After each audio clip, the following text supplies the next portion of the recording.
Hello and welcome back to the Double Radio Wrestlecast with Ryan and Brett. Brett, are you excited? Hello, hello, hello. Yes, I am. We're going to be talking about AEW Forbidden Door, and we're doing this a week late because I got very sick. Yeah, And it's still kind of okay, there me. occasionally, so I might stop talking all of a sudden to drink a lot of water. But aside from that, we got a show to go through. So there's been a kind of a whirlwind week and a half of AEW stuff. We're going to start from 0 Hour and go through Beach Break and have a good time talking about it. Yes. Okay. Um, the the thing we were talking a little bit before we started, and I said there was a thing about the 0 hour, which funny haha commentary mentioned it a little bit, but during for this pay-per-view, which was in Long Island, Taz got stuck in a traffic jam and was not able to arrive to this. I'm not joking. I'm seriously Oh not my joking. god, is This that actually actually the happened. reason that 0 Hour has so So many I think, matches? yes, I think that's why the 0 hour has 5 matches. Okay. Um, because That makes like, sense. yeah, just wanted to because we were gonna mention that it's a little jam packed 0 hour. I know in the past we've talked about, do we prefer when they have no matches and it's just talking, or do we prefer when we have a few matches to kind of warm people up? And I think now because of this, we know what too many feels like. I think. Yeah, five's too Uh, many. I think three is the yeah, sweet spot. 2 to 3. I agree. Yeah, because I don't Um, I these most of these matches are like fine, but you have Fletcher versus Serpentico in 3 minutes. That feels like like they just needed to buy some time to get Taz into the they building. had to fill a little Um, time. Yeah. and and Daddy Magic filled in his role during the 0 hour on commentary, which is Daddy Magic on commentary is really good. Yeah, He's kind really of great. So I don't like have a problem with that part, but I yeah. do think, yeah, this was a pretty loaded card. With the 5 pre-show matches, there were 15 total matches, Yeah, which which is is just a lot. crazy. It's just a lot. I think generally AEW pay-per-views hit between like 9 and 12 is the spot where Mhm. they usually hit. I'd say usually 12 to me is the sweet spot, but this was too much, I think. It was very long because the 0 Hour now was not an hour, it was 90 minutes. Yeah, To be fair, a lot of that is talking and not actual matches and whatnot to give people time to get into the arena and get seated. Is including Tez. yes, including Taz. Because if you haven't been to an AEW show, in particular pay-per-views, because this was Mhm. at least of the shows that I have been to, this was less of an issue at the actual TV show, the Dynamite recording, and more of an issue at the pay-per-view, which is just arenas are weird. Like they will not let Yeah. you in until very specific times. Like I went to Double or Nothing in Vegas, and that was like there was a point where someone passed out and had to be ambulanced out because of the heat and the fact that they had not let us in for like almost up until the start time of the show. Um, so yeah, if that is still a thing that they're facing, I feel like that explains a little bit of why they want these pre-shows to be pretty long, is to give people time to go get stuff like merch and food and all that. Yeah, which Um, totally makes sense. which makes sense, yeah, but it definitely just feels weird from the perspective of someone watching not at the arena. Yeah. Um, which is also why like often places and other promotions will do like house shows at the start just to like have a couple matches that are not being taped so people can get seated and just have something to watch. Um, but yeah, AW would probably take those a little bit too seriously. So, and I don't Probably, mean that yeah. as a negative, but all right, let's jump into our 0 Hour for Forbidden Door matches. First of all, we already mentioned Kyle Fletcher and Serpentico. It was 3 minutes long. I don't know what else It to say went about it. yeah, it went exactly how you would think it would go. Um, No surprises. Kyle Fletcher is yeah, he won. It's pretty much what you'd expect. Yeah, Kyle Fletcher, very convincing winning. All right. Moving on to our next one, we had a four-way match between Kings of the Black Throne minus Buddy Murphy, Kyle O'Reilly and Tomohiro Ishii, Private Party, and then Roderick Strong and Gabe Kidd. Absolutely wacky combination. Wild Um, concept for a match. It was pretty fun though. I think this was just like a yeah, very solid. fun. This is the type of match that I think does really well in these 0 hours because it's just kind of fun to watch. Yeah. Relatively And low this stakes. is, yeah, just to kind of we have this combination of people right now. It kind of works with whatever stories they're telling. They got to be, here in some regard for the pay-per-view because people really like them, so why not? Yeah, And I'm pretty sure this is one of the ones that was announced beforehand. yeah. I feel Uh, like this would be an but impressive yeah, thing to have pulled together last minute. yeah, seriously, it would be a Really, fucking yeah. miracle. This was Kings of the Black Throne took this home. Uh, Makes yeah, sense. I think really solid match. As always, I'm a huge Kings of the Black Throne mark. House of Yep. Black in general, very much in my wheelhouse of wrestling stable favorites. But I am also glad to see Private Party a little bit more because I think they're better than Yeah, they often get credit for. And then Tomohiro Ishii is always great whenever we get to see him.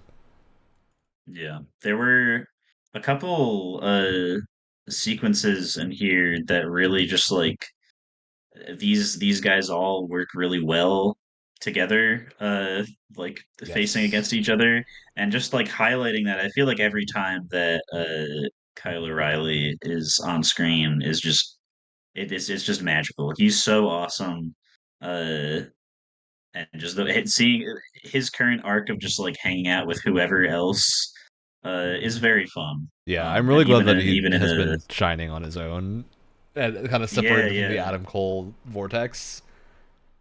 yeah. Yeah, I think he's great too. Uh, all right, any specific things we want to mention here? No, it's still Yeah, classic. just a pre-show match. Classic pre-show four-way match. People getting thrown around quite a lot. All right, moving on to our first women's match of the card, which was Willow Nightingale and Tom. Willow Nightingale, Tom Nakano.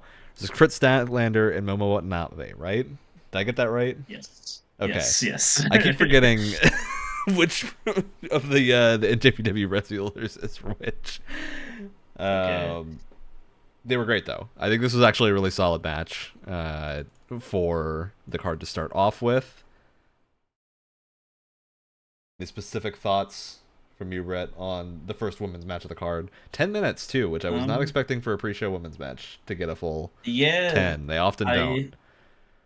I I wanna say that this is part of AEW's kind of thing of getting more interest into the Stardom folks, which I believe Tam Nakano and Momo Watanabe are from. That's Yeah, I believe they are. I what do remember commentary mentioning them being from Stardom. because they they've always mentioned whatever women's wrestlers that are in AEW that have been in Stardom before, but now especially that we have involvement with Mina Shirakawa, and people kind of got really interested in that because the storytelling for that has been really good and enjoyable. I think this is I would not be surprised if more Stardom people showed up more often Yeah, because I really hope so. Stardom's this wrestlers are beyond great. yeah, so, like just Joshi wrestling in general is just really awesome because it's kind of hilarious just to see these like they just look like small like Japanese idols just absolutely beating the shit out of each other, and because of their like on average smaller stature they just do crazy stuff more often. Like they just can fly across the ring a lot more, and they can be a lot more stiff without like actually hurting each other as much. So you just get some crazy, crazy cells and moves and stuff from these creatures. Um, and they had some sequences between just Tam and Momo that were legitimately like Yeah, really really really good. impressive. Um, which is cool, and I hope they show up again for an actual story and not just like a little show off match. But the show off matches they need to happen, otherwise Yeah, the stories don't happen. for sure. Yeah, I thought this went really well. This is a Willow and Tam Nakano took this home. over Chris Statlander and Momo Watanabe. And Yeah, great start to the women's side of the matches. I think it was very solid. All right, yeah. going afterwards, we had our next women's match of the card, which was Mariah May against Soraya as part of the Owen Hart tournament. So Which Brett, I think I think it merits saying that it turns out when you actually air the matches of the women's side of the tournament on television yeah, and put actual stories into it, it actually turns out that just people as a actually whole, care. be really good. Yeah. Which I'm not the biggest Soraya fan. I don't really think she's all that great. And Mariah is pretty good, but it's tough to carry a match like that. But just as a whole, I mean, like a lot of the women's matches um from the Owen tournament this year have been great, and just like I don't know, it's weird to say like, oh, you can use them to like build up stories and stuff, because that's just normal knowledge that we've had about tournaments since like the first one in You human know, I think what history. it is that Now, making the women's Owen Cup means that they have to be booked on the card every week, right? Like it's hmm. a reason to have more than one women's match repeatedly, Yeah. which I think is really important for AEW right now because it that the division is struggling not because of the people in it. It's just they don't get the screen time. Yeah, Um, and I honestly, for once, I think we're finally breaking out of that, because just exactly. I think Yeah. the last Dynamite we had, which you will see when you get the chance to watch it, the main event was a women's match, and they keep doing that. They keep having more than one, and again, it kind of sucks to say like, oh, I can't believe they're doing these things that are like duh baby knowledge they should have been doing the whole time, but now they're doing them, and it's good. So, yeah, keep it up. Yeah. But that being said, again, I don't think this match is anything crazy. But Mariah May needed to win for things that happen in the Yeah, future, absolutely. This is and definitely a I'm glad that she storyline did. win for Mariah. She's got Yeah, to yeah. move forward in the tournament. All right, moving on to our next match, which is Lucha Brothers Mystico versus Los Ingobernables with Titan, I think is how they said the name. Hiromu Yes, yes. Takahashi and Yoda Yoda Tsuji. Suji, baby. I don't know how much Yoda Suji you have seen since I his had return as seen a. basically none, so this was So very entertaining.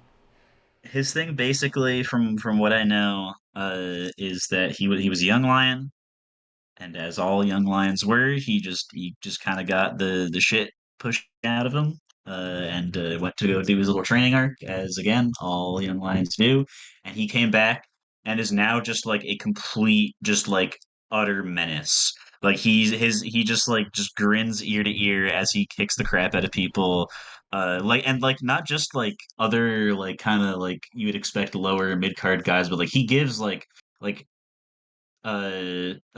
top of the card people, like current champions, trouble, which is crazy because he's so it's weird to say new, because he was already in the company as a young lion, but now that he has his own character, it hasn't been too long since he got that character, is what I'm trying to say. But anytime he's in the ring, it's a treat, and I'm so glad that AEW has finally given him a showcase, even if it was just a pre-show match.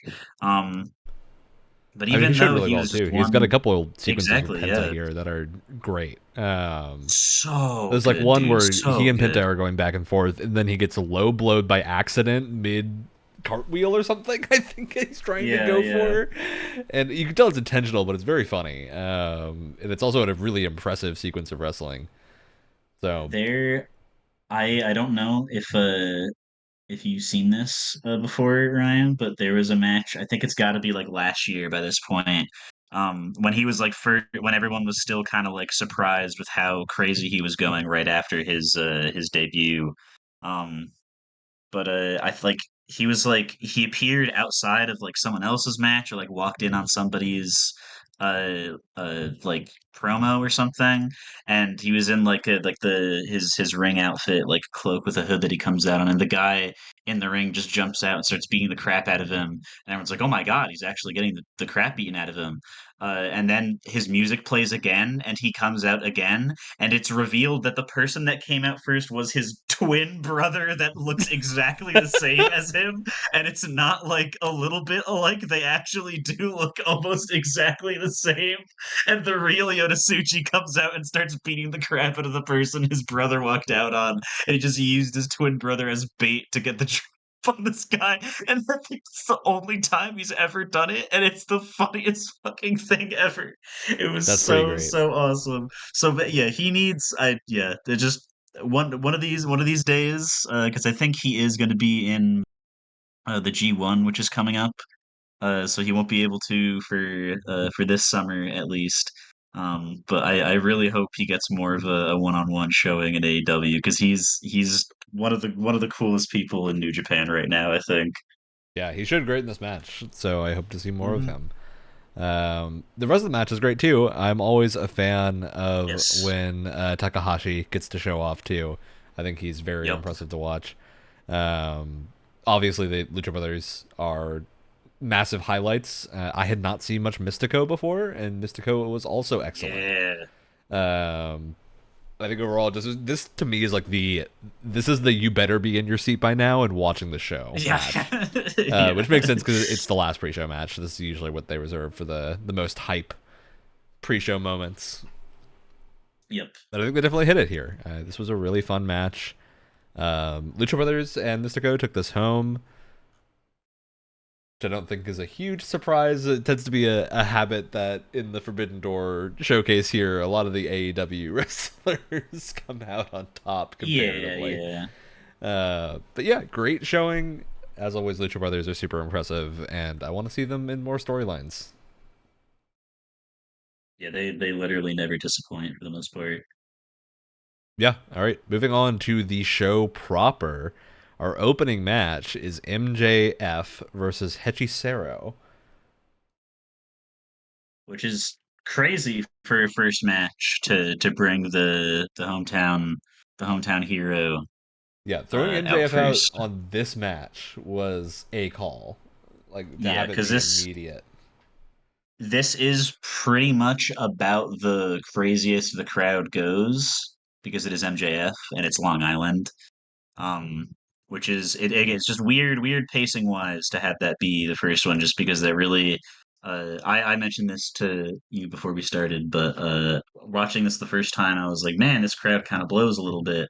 But rewatching it in parts to kind of prepare for this, kind of made me realize that, like, oh, the crowd wasn't as bad as I remembered. But still, there's like the middle part of the show, they get really, really quiet compared to this first match, which you definitely want your first match to be a draw, right? Um, but I feel like they might have pulled the MJF trigger too fast, and everybody got a little too excited, Yeah, and I they kind almost of wonder if he lost should have all been their the second to energy. last match instead to like hype people up before the Maybe, finale. yeah, yeah, But then you have the question of whether or not people would have been as excited in the final match. So yeah, it's hard to book this, I think, but this match was really good. for I sure, think MJF's showings lately have been extremely good ever since he's been back. for sure, Um, yeah, yeah, I absolutely love watching him. Hechicero, I don't know much about, but also was very fun to watch. I think they had a lot of really great sequences. yeah. I think as He's is tradition with any Japanese wrestling. Yeah, and Hechisero is actually from CMLL, which I think we didn't even point out. Oh yeah, That CMLL, the Luchador promotion, is the third party here being added to Forbidden Door. I guess if you don't count, Stardom is, I think, technically owned by New Japan. That's yeah. New I Japan's would. own They're in that women's thing. same zone of Yeah. wrestling. But CMLL is Yeah, because Luchadors from Mystico Mexico. from the match with Lucha Yes. Brothers also CMML. Um, Probably which the promotion, yeah, at least for me, that I know the least about. Which exciting to see more of the luchador side of wrestling here. yeah, because I don't know. Hechisaro's had, I think, like two or three matches on AEW. I don't know if you've been able to catch those in the months leading up to this when they're Mhm. kind of doing the sending Blackpool Combat Club to Mexico to beat up luchadors arc that AEW was going through for a little bit while they were trying to promote CMLL. But Echisara was one of the people that I guess the audience just really got attached to it. It makes sense because, like, I mean, you just look at him and he's about as like wide as he is tall with just pure muscle, but he's a submission specialist and a luchador. Like, what? That is Yeah. a really weird Super combination. surprising combination. Yeah, and he pulls it off so well. I mean, his entrance with all the fire and stuff is always cool. Uh, and I mean, yeah, like him against pretty much anyone is interesting just because of how like interesting his moveset and wrestling style is. And MJF against anyone is interesting just because MJF feels like he gets really annoyed at anybody else doing their thing really well in the middle of a match, and that Yeah. definitely was exactly what happened here. The thing I gotta give him props uh for is I think there's very few people that make picking up MJF look effortless. yeah, Hechicero yeah, for certainly sure. does. For sure.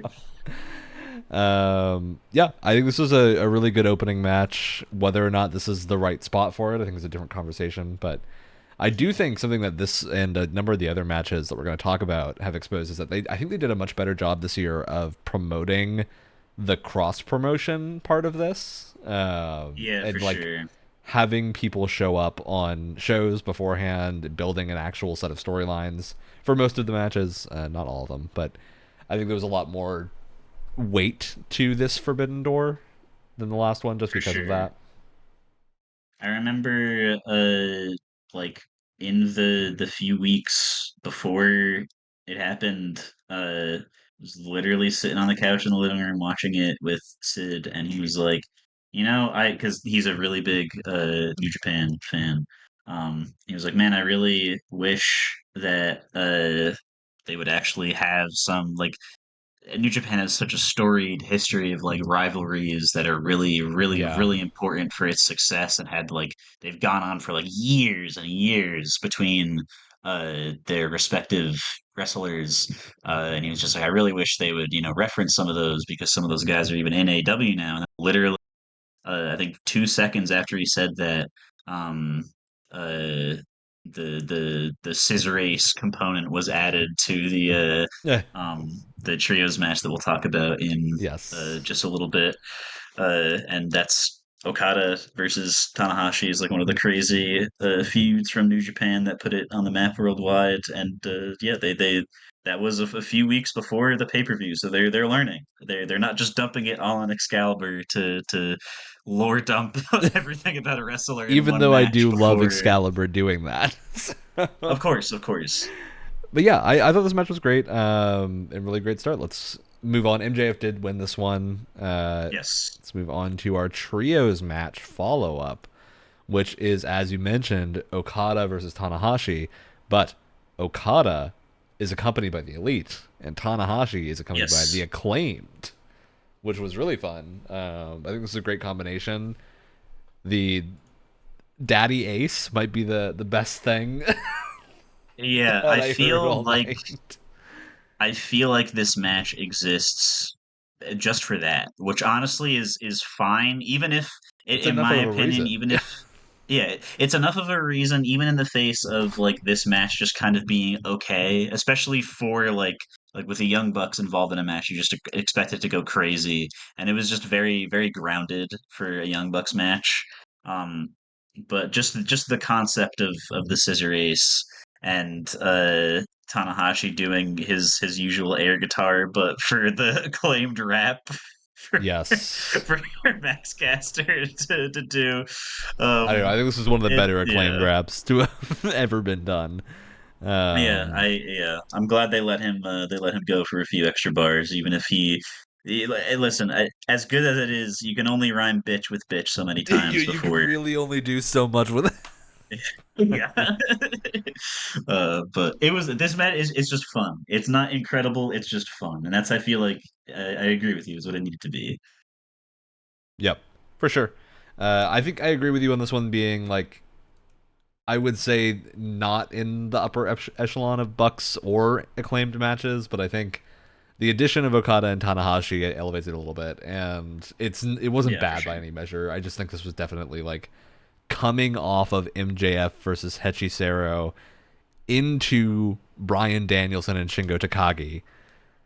Yeah, yeah. I think just by nature of what you're putting here, it's got to be a little bit less crazy because of those Mhm. two matches.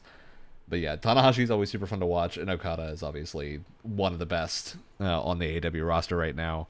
So Yeah. I let me know what you think about this. And obviously when we critique wrestlers on here, we of course obviously mean that they're the worst in the world and we want the worst for them. No, when we critique wrestlers on here, it's just literally from the audience standpoint, not meaning anything personal or bad or anything. I yeah, feel like we're getting to the point where Anthony Bowens is outgrowing Max Caster. I feel like Anthony Bowens is really good and in certain matches, uh, Max Caster just feels like he's there to do uh, the mic drop at the end, and that's it. yeah. Um, I which is like weird. Max Caster a lot. I do think that Bowens is overall a lot more impressive to watch most of the time. Yeah. Um, I think definitely they're a case where the acclaimed has been a thing for a long time. I could Hmm. see them doing something new, but I do think Caster has like such a devout following for just the raps and whatnot that Yeah. I would worry like what he would do without that. Not because of him not being talented or anything, but just because of the it's so ingrained into the his like wrestler identity right now. I Um, know. Yeah. which yeah, I His honestly I don't think character. the addition of Bowens is that necessary. Like I think Bowens could break off pretty easily and do something crazy on his own, but It's yeah, because he in Caster singles would end up matches I worse for feel would that. do I really think. well. For sure, yeah. Which makes me wonder if I mean obviously, if you're a wrestler you want to wrestle in an ideal world, unless you're in WWE. But I would imagine if you're Max Caster, you probably wouldn't want to just be like made a manager, basically, especially with Billy Gunn there. But I don't know. I feel like he would just be better in that kind of role because him supporting Anthony Bowens, he does Yeah, really, really, really well at the raps. I mean, that's like their whole gimmick. That's why people like them, and they are funny. Their I new will little say I song think that they Caster made is on one of the Dynamite is only also people in funny. AEW who could fully survive off of just being manager. Like I think he's good enough as a For manager for sure. that to Yeah, be for sure. an excellent role for him. Um, Yeah. but yeah, this is a match is taken home by the Elite and Okada. I mean, Okada is Elite part now, but Mhm. Anthony Bowens and the Acclaim, or not Anthony Bowens and the Acclaimed, Hiroshi Tanahashi and the Acclaimed lose this via pinfall. There's a couple of great moments here too. I really everything Tanahashi does with the Acclaimed was super funny during this match, and I think that's like the Yeah. highlight of this. This is more of like almost a comedy match and a light sort of mix up Yeah, before yeah. their next one. All right. Any other thoughts on this match before we move on to Bryan Danielson and Shingo Takagi? No, I don't want to wait any longer. I don't want to wait any longer at all. So Shingo Takagi, I think, is the first NJPW wrestler I ever saw a match of, That's a and good first. That's a really good I first. think you showed it to me. Um, Probably. Takagi is incredible. Uh, I think we all know Danielson's incredible. Yeah, Put by them now if you together, don't, you're and you get a crazy. great match. Yeah.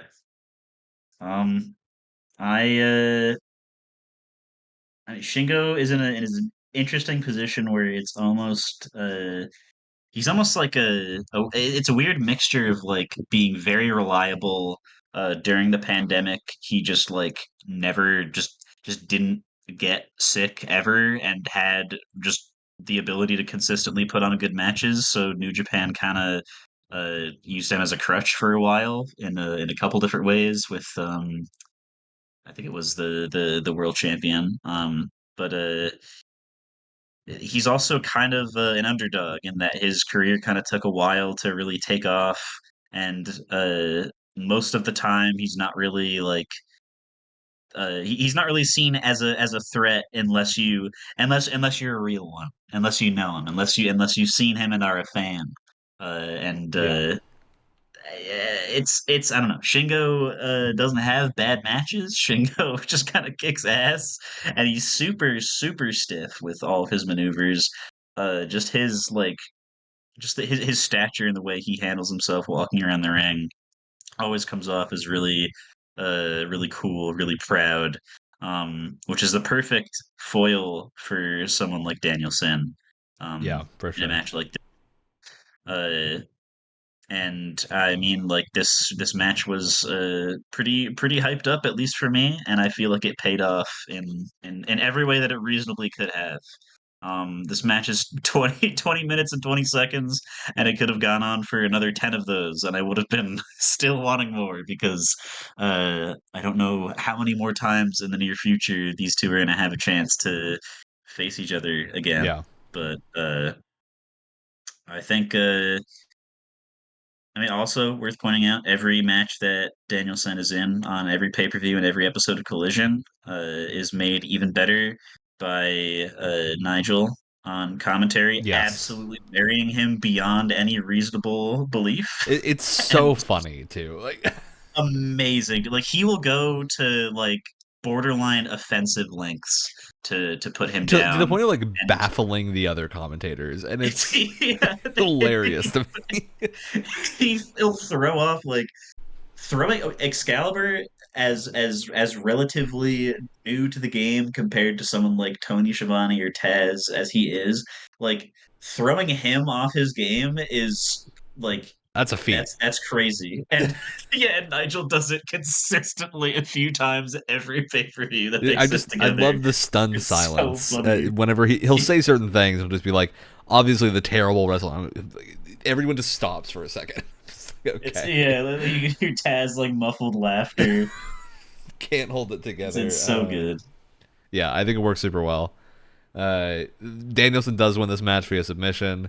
I think overall, just every moment of this was really good. I think these two have such a great Yeah. pace when wrestling each other, and I would say this is a more active Danielson match than we usually get. Danielson he plays Yeah, for a sure. really good like technical game, which is what he's known for a lot of it. But he can also go really fast in the way that a lot of the New Japan wrestlers do.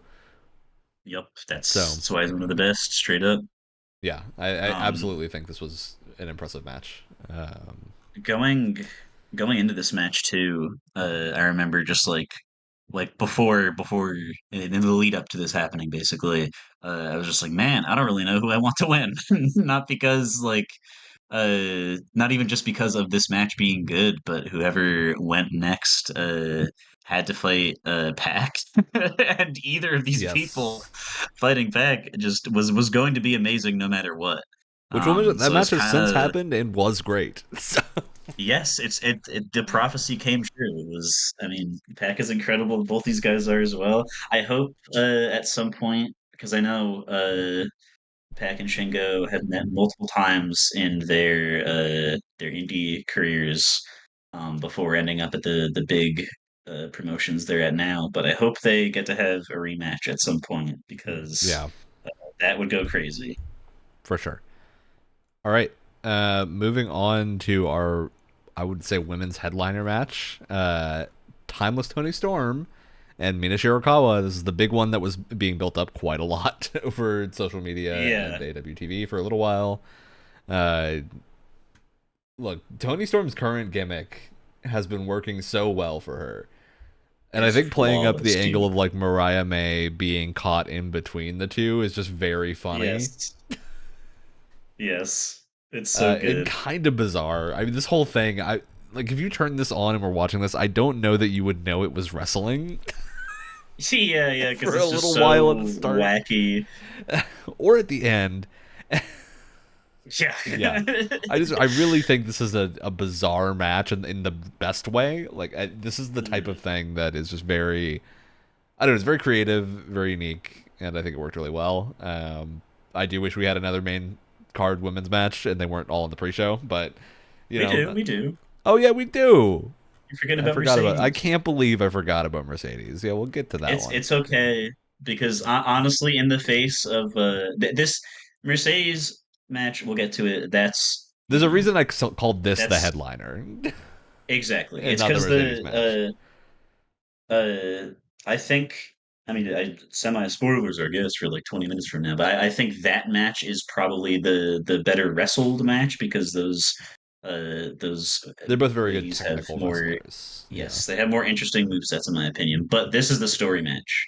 So, And I think would say unlike a lot of like I remember back to when we were first started doing this podcast and we would often talk about Britt Baker because Britt yeah, does a yeah, great story but has yes. weaknesses in actual wrestling, especially at the time. I think she's improved a lot, but during those first couple of matches, there were definitely times where you can tell like, oh, the other person is having to carry the match or it doesn't work.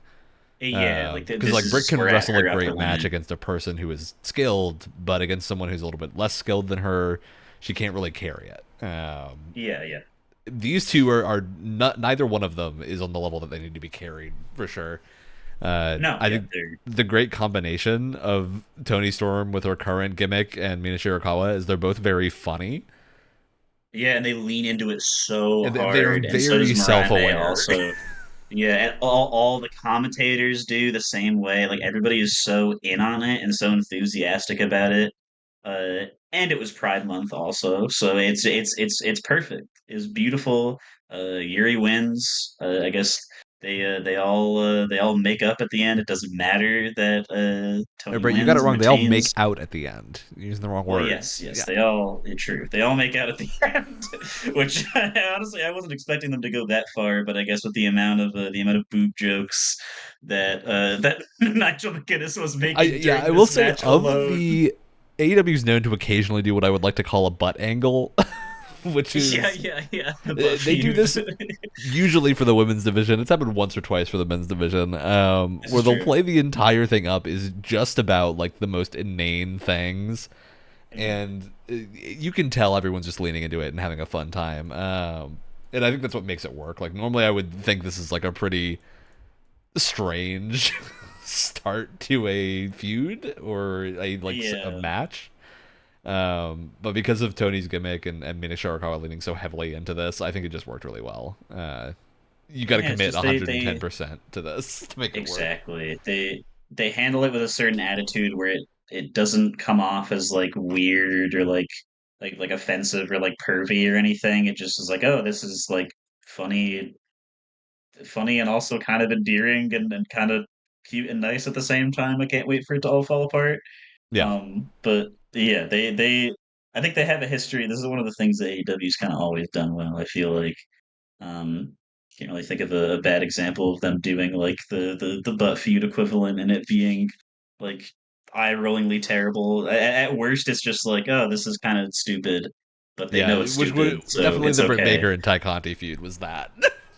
Yeah, It just yeah. kind of got a little dumb after a while, but this is handled a lot better. Mhm.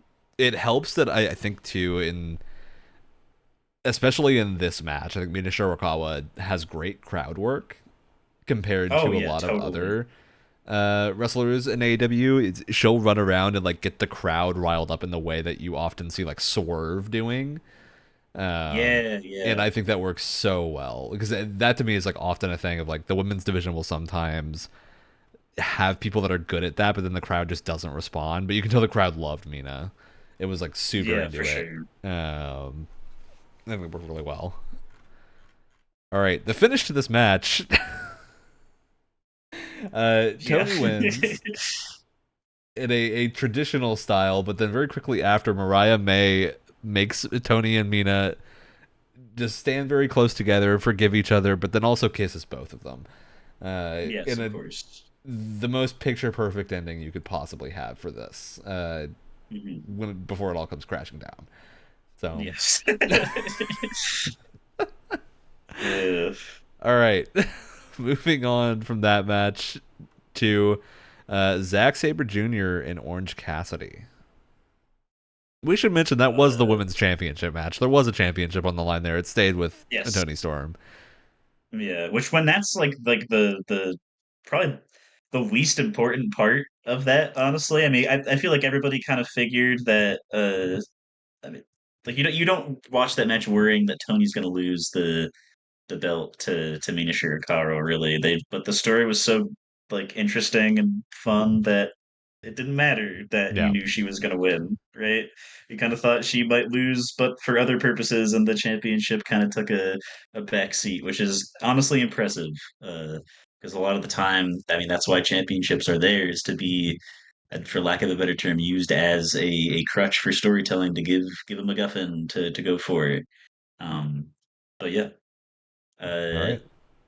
ZSJ versus Orange is another one they had some not like crazy build up for story wise, but some really nice build up in I forget who exactly was in it, but there was I think it was a it was either a 6 man or an 8 man tag that was on a TV episode leading up Yeah. to this pay-per-view where it was just incredible. And between AEW and New Japan alone, not even counting CMLL, where this is also true, they just have so many talented wrestlers that are just able to think of really cool scenarios and choreographed like move interactions and then actually execute them like perfectly. Um and yeah, that coming out in the wacky TV matches before this one kind of served to be good enough build up where it's like, yeah, okay, I want to watch this even more than I would if you just put these two guys' names up on the screen with no interaction whatsoever. In which case, I would still really want to watch it because it's fucking Zack Sabre Jr. and Orange Cassidy. Yeah. Um, but especially at the point where Orange is right now in his story, where he's kind of on the yeah, he's still kind of on the downswing. It's not really looking like it's going to get much better for him. Yeah. I think he's got to But go a it's little bit it's lower first. Yeah, exactly. But he's coming out in the dark denim. He's back with the Pixies for his entrance music, which hot take I've always preferred over Jane because I like the Pixies, Yeah. but I I think it's like it perfect better. for him. Um, and yeah, this match is great because it kind of has just the usual things that makes an orange versus a heelish character match like always good. Orange is so full of himself in like a funny kind of like non-aggressive way that when you put him up against somebody who takes wrestling more seriously as their character and is full of himself in a more aggressive way, like Zack Sabre Jr. It's perfect. They play off each other so well with their characters, um, and they also wrestle completely differently. I can't really imagine or remember when in the past Orange has faced somebody who's so submission focused. Um, because Yeah. I mean I don't think he he fought, has to the degree that yeah, Zack he's ZSJ is. it's yeah, which I let's be honest, few people wrestling right now are he's absolutely crazy in the stuff he can pull off. Yeah. I want to It's give no like, this different in one this specific match. move and sequence of moves that happens here that I really want to shout out to because I think it's just super interesting. Where they're in a chain of submissions between the two of them, and eventually it ends up in them rolling back and forth and pinning each other.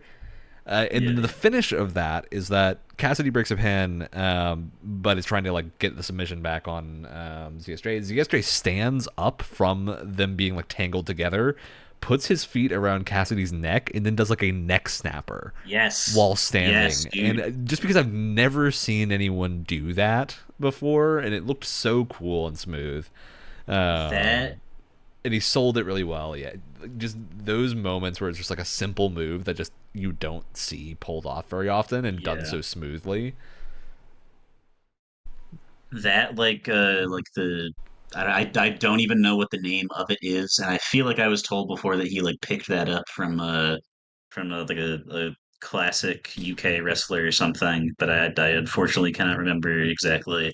But every time he does that like neck snap move with his feet, it's so like like satisfying in a bad way. Like it Yeah. looks like whoever he does that to should die immediately Like, when because it's he also does it, clear that because like that obviously is a super safe move to do. Like it doesn't look like there's a way it's that got to that be, could yeah. go wrong. But it looks so visually impressive on TV. It's for Yeah. such a simple thing. Yeah, I think it works super well. That came at the end of like a 2 minute long sequence of things happening too, as well. Yeah. So Very good punctuation to put on that. It's like the perfect move for that sort of thing. yeah, I think this is absolutely just a phenomenal match as well. Which we're saying that for a lot of matches here. It's because Forbidden Door is a good time. It always is, dude. It Yeah, it's always always is. great, and I think this time they just did better at having it have build up Hmm. into this. Okay, any other moments you want to call out from ZSJ and Orange Cassidy, which ZSJ does take home via submission, because Yeah, that there was a whole plot thread about Orange Cassidy saying he's going to submit or pinfall ZSJ with his hands in his pockets, which we all knew was never going to happen. no, of course not. Which Of course that's not. just makes sense that he would say that. I don't think anybody expected it to actually happen that way. But I was kind of pleasantly surprised that Orange lost, because I feel like, I mean, adds more adds more oomph to ZSJ as a wrestler, as a character. I mean, if you've followed him even just for the near future, he's held a bunch of belts in New Japan, Yeah. and he's had a bunch of like amazing matches in Forbidden Doors, and leads up to those Forbidden Doors at This is also AEW the two to alone. do it with, because they're both relatively Yeah. young and wrestling terminology and can be in the prime light for a while longer. Hmm. Compared to someone And I would say like Naito or Shingo, who have been wrestling for much longer. So yes, you could put actual submissions on them as Zack Sabre Jr. without threatening to actually like hurt them if they're too yes, old, like Tanahashi or something. Um, But yeah, Orange, seeing Orange lose is the perfect thing to do for his tragic downfall of character right now. He'll get back up, but every loss is just going to make it feel that much better when he finally does. They gotta get to the right point. yep. All right, let's move on from our singles match here to our trios match of good old the Learning Tree with Chris Learning Jericho, Big tree. Bill, and Jeff Cobb uh, Yeah, versus Samoa Joe, Hook, and Katsuyori Shibata. yeah. This match is like, it's almost disappointing that it was good because Chris Jericho's in I it, love that but that's how you put it. Yeah.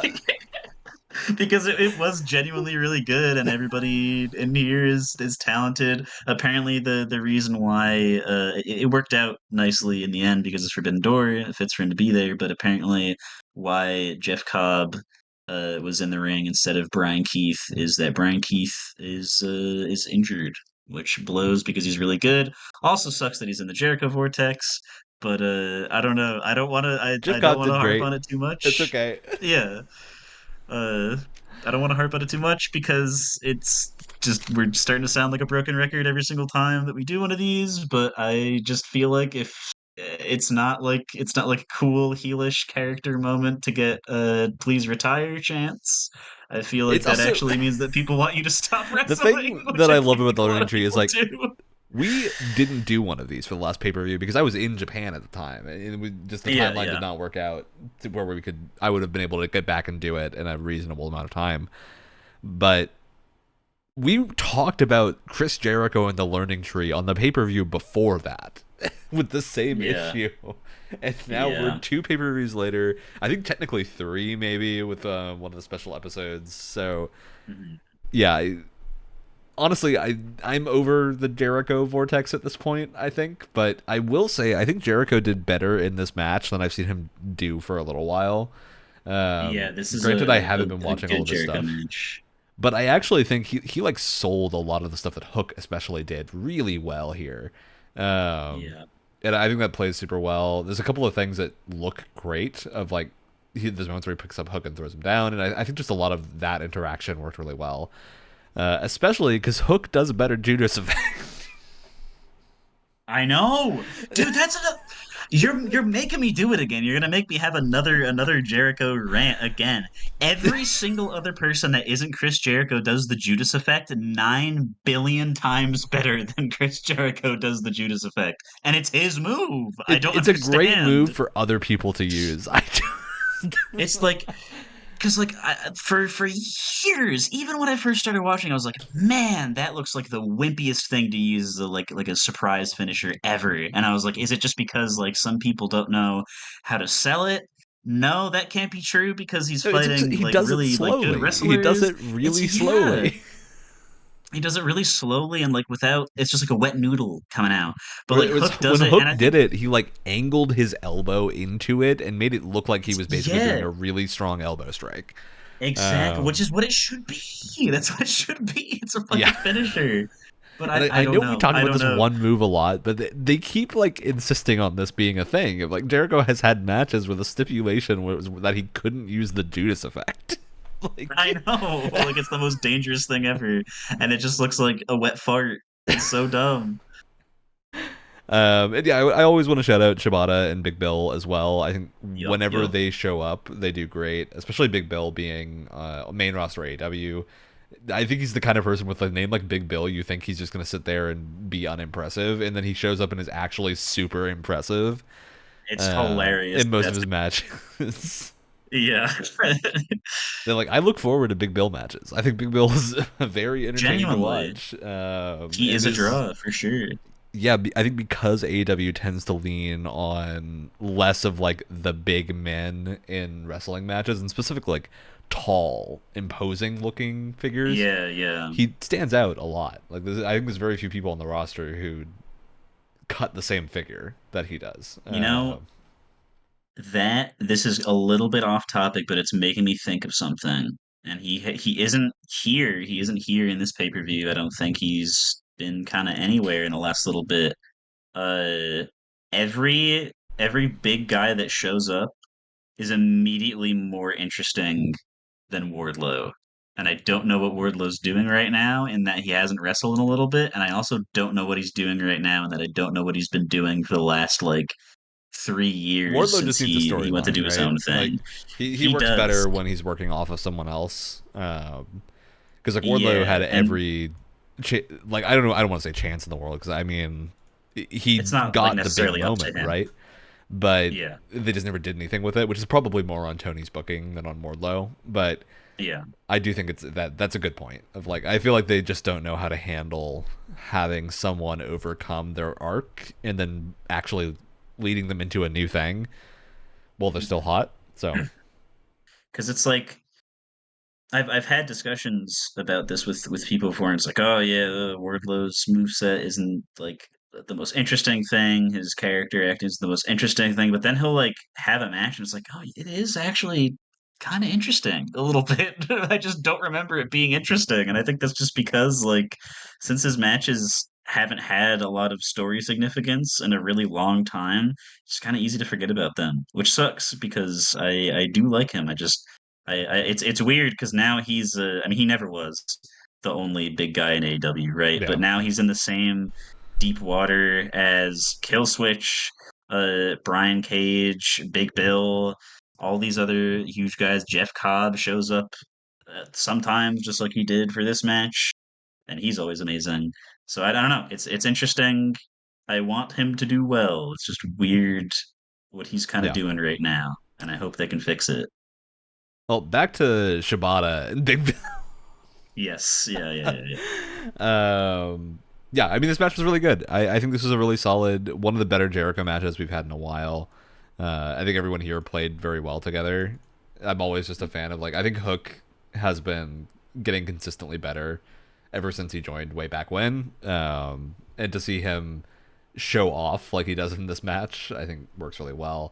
Especially next to someone like Joe and Katsuyori Shibata, who are both like super impressive, strong Yeah, just wrestlers. industry So vets. yeah, I think this is a great job. I do love seeing Shibata take down Big Bill as well. He did that a couple of times here, and it was very Yeah, impressive. And this did go to Hook, Samoa Joe, and Katsuyori Shibata because Hook landed a Judas effect on Jericho. Right. Any other thoughts on this match before we move on to our ladder match? No, I don't want to risk getting spiraled down the Jericho vortex any Yeah, let's further. I get already am. ourselves out of the Jericho vortex a little bit and go into our Yeah. TNT Championship ladder match. The stipulation for this is the Elite, of course, stripped the TNT Championship away, and we're gonna give it to Jack Perry, but nope, they got to do a ladder Christopher match. Daniels says no. So it's a Uh, ladder match. And I'm glad they did because this was a fun match. I think this is like they picked the right people for this to yeah, work well. this I kind of want to say this might be my personal match of the card, just because, kind of like what I mentioned before, AEW's had a lot of really great success recently. Just having these crazy multi, I mean, I guess every match is a multi-man match, but you know what I mean, more than just two people, matches with like a bunch of guys that you kind of wouldn't really expect Yeah, to fight against each other all that much. And this is no exception. They've also kept up the trend of having crazy ladder matches without it looking like people are gonna like die and spear themselves on like a ladder part that's gotten broken or something. And I think some parts were a little bit close to that during this, but nothing nearly as like basically as bad as it used to be. I feel like sometimes they were really scary in some older pay-per-views. yeah, and I'm just Um, glad no Martin brother got hurt here. yeah, It's a seriously, they running kept theme with bringing it ladder up. matches. Ugh. It's so scary. Yeah, I think this is a great setup. I think Leo Rush, I want to call out specifically just because I think he's often not given a ton of opportunity to shine, and he worked really well here. Yeah, He's very impressive when he gets a chance. El Phantasmo, very fun. Mark Briscoe is obviously just super entertaining the whole time he's out, yep, and wrestles yep. such a different style from everyone else that was there. Um, Mhm. like very far removed, more towards that like Kingston style of wrestling, and I think that works super well. Next to all these people that can be relatively high flying, fast, Mhm. indie style. Takeshita is obviously very good. Always good, dude. There were a couple of points. I mean, I knew it wasn't going to happen because he actually is AEW's AEW's foot in the G1 this time is Konosuke Yes, Takeshita, which is crazy, and those matches are going to be amazing. But it does mean that he cannot have can't won hold the this title right because he now. has to be there. Yeah, and he wouldn't be able to defend it for like 2 months or something like that until that whole tournament's over.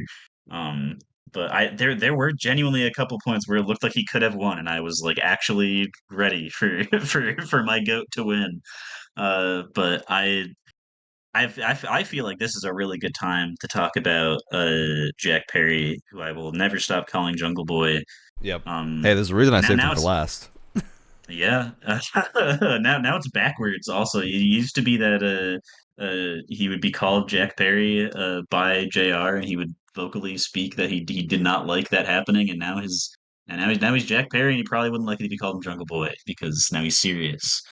But I mean, it's crazy. He was basically in a less amount of time just became like reverse Young Lion. Essentially was sent to New Japan to hang out for a while and gather heat he did, and he clearly learned a lot. And I feel like just from his promos leading up to this match, because there was a whole little mini tournament to kind of decide who would be in this match, um and to try to I think Christopher Daniels' idea was to try to weed out Jungle Boy as best as possible, but that didn't end up happening, obviously.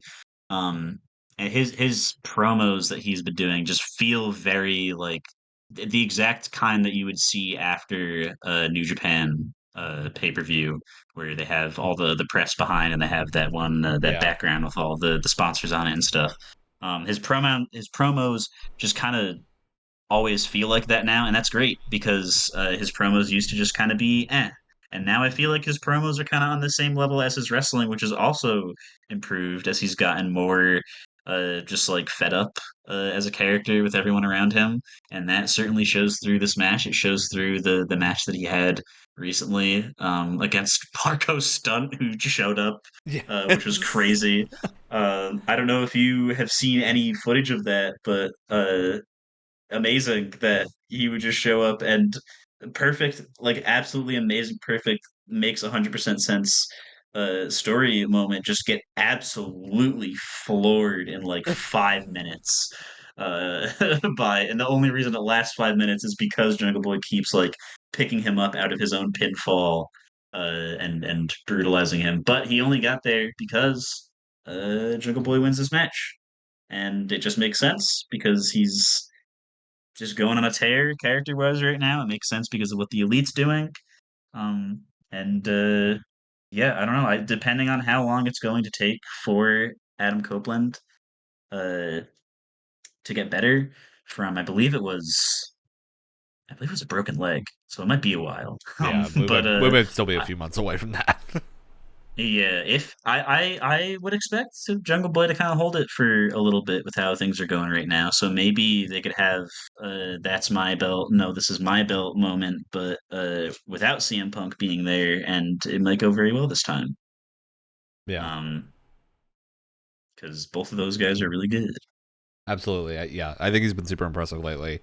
And this is just a really strong like gimmick change. I think it's rare for a gimmick change to go over this well, Yeah, it feels like it. and it's worked really well. So, especially such a strong one. Hmm. Yeah, I hope Jack Perry keeps going on a rampage because he's very entertaining. I agree. All right, so Jack Perry does win this and get his title and legitimately earn it in a way. I think that that's kind of the benefit here of it not going down the way that the Young Bucks had intended, of it just going to him, and instead of being a match, is he can say that he won the title in a ladder match, Exactly. six Yeah, you ways. Like can't he's say got he doesn't clout deserve now. it. Yep. Which I'm excited to see how he rubs that in people's faces. All right, moving Yes. on to our women's match for the AEW TBS Championship and Strong Women's Championship in a title for title match with Stephanie Vaquer and Mercedes Moné. This is, I alluded to it before. I do think that our other women's championship match had a lot of better story oomph going into it. And this is another situation where I don't know what you're thinking if you think Stephanie Becker had a chance at actually winning. absolutely, yeah, Um, absolutely not. but that being said, this match is great. It's been uh a very good thing to see AEW involve itself with really, really, really skilled women's wrestlers and bring up the ones that have been there for a while Yeah, that kind of didn't used to be as good and are very good now, where you can have matches like this that are I there's nothing here that you could pick on to say that it is any lesser than any of the great men's matches on this same card, pretty much. It is really, really good. yeah. Like Stephanie I think the Vaquer in worst thing particular. you can say about this is that there wasn't a ton of build up to it. Like Yeah, yeah, there's not a ton of storyline here, but the match itself was super impressive. And I think exactly. especially Which, Stephanie Vaquer being like a relative unknown, super yeah, good. compared to Mercedes for sure. And I would say that she being Stephanie, definitely the standout for this because just her moveset is super, super brutal. Um, and I kind of wish I kind of really wish there was more build up match wise to this because I don't know I have nothing to go off of every year around this time and the summer in particular where there's kind of like the off season in Japan leading up to the G1, that kind of means that the Japanese wrestlers for the like 2 or 3 month period that exists can show up in AEW. You can kind of look forward to that year round, but I don't know what the equivalent thing for the CMLL people are. So I don't know when Stephanie Vaquer is going to be back, but I hope she is back in AEW for some more matches because she's really, really good, and I hope I Tony do recognizes that. hate to And rain on your parade, Brett, but she did just get hired by WWE. Well, I guess I don't know. Which I am very happy for her. I do think that is probably like a good spot for her. But yeah, it is a shame we won't see her again anytime soon in Yeah, that AEW. blows. Damn, um, dude. but yeah, rumor is that she got offers from both AEW and WWE, and WWE's was just much better. Um, so she went with Well, that. But at yeah, least she's making money. absolutely very impressive. And Mercedes, as always, is you know one of the best wrestlers on the women's roster right now, or the roster in Yeah. general. I'd say absolutely one of the most consistently good. Mhm. I Um, feel like it's interesting because we had it's weird to say that we had build up after saying we didn't have a lot of build up because we had so much build up to Mercedes wrestling the her first time in AEW. I'll actually say I did not And like that. I was not a fan no, me of the neither. amount of weird, like almost cult of personality they gave her. I don't Yeah, think that and I really did was either her or AEW any favors, and it just kind of petered out after a little while. yeah, So I was like getting to the point, and I know a lot of other people were getting to this point as well, to a worse degree, but I was kind of starting to think like, is she actually going to be able to like back this up? Because I had never really seen her wrestle before, and I know a lot of other people were kind of complaining, like, okay, there's no way that she can be like this worth all this talking. Like please just give her the match so that she can wrestle because it's starting to get boring and it was starting to get a little bit boring, but it turned out to be in some twisted way worth it, I suppose. Because yeah, yeah, she is actually as good as she says. It just took a really long time to get her in the ring, which is weird. yeah, for sure. I hope she gets a good storyline going forward and actually gets into some proper feuds, which it looks Yeah, like which she it is. seems like. Yes, Yeah, seems like she is. Very excited for that. so I'm happy about that. And yeah, Mercedes does obviously take this home. Stephanie McCurd, as impressive as she is, had no chance in this one. Yeah, unfortunately. Um, yeah, great match. Moving on. Uh, IWGP Heavyweight Championship title. Jon Moxley and Tetsuya Naito. I'm always in for a good Mox match. Oh, for sure. For And I sure. think this was the definition of a good Mox match. Yeah, I I don't think it exceeded the definition at all. I don't think it was That's what phenomenal. I mean. Like I wouldn't put this in my top lists of Moxley or No. Naito. Um, But I think what you're getting at is it's not disappointing either. It's yeah, like just it was as solidly good as you'd entertaining. expect. Yeah. I think that a lot of what like maybe makes it feel a little bit more whelming than you might expect is I think a lot of this match was paced a little bit weirdly. Um, it felt like they Yeah, were paced for a much longer match than they actually got. Uh, Even that though the match was still like a solid 25 minutes, but definitely fell that's the short. thing. Actually, That's no, the yeah, it was thing only is 17 minutes long. because So oh yeah, true. I was looking at the next one also. I was like We timing it out, and I was like, wait a minute, yeah. that can't be right. Uh I think the thing here is that unfortunately, and this has been going on for the last little bit, is that Naito is awesome, but he is kind of starting to show his ring age, because his knees basically just don't work anymore. Yeah, Um, and his character stuff obviously still fucking awesome.